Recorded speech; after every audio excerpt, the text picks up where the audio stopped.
قانون خداوندی تخلیق عالم میں چلتا ہے۔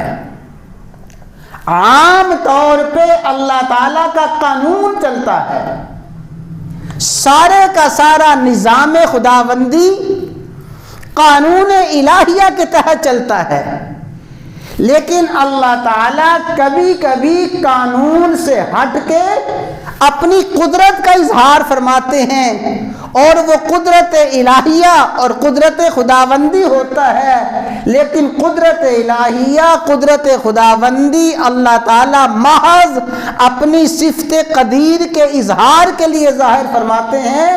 عموماً اللہ تبارک و تعالیٰ کا قانون چلتا ہے۔ قانون خداوندی یہ ہے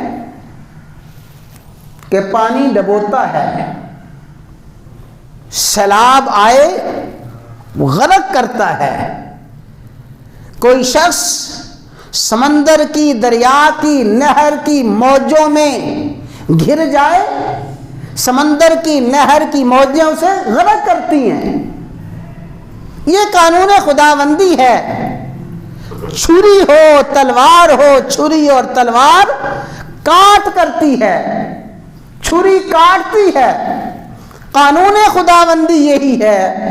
اللہ تعالیٰ اپنی قدرت کے اظہار کے لیے سیدنا موسیٰ علیہ السلام بنی اسرائیل کی فوجوں کو پانی کی، دریا کی موجوں سے بچا لیتے ہیں۔ سیدنا اسماعیل علیہ السلام کے گرے پہ چھری چلتی ہے، اللہ تعالیٰ بچا لیتے ہیں، لیکن یہ قدرت خداوندی ہے، نظام خداوندی، قانون خداوندی کے تحت چلتا ہے۔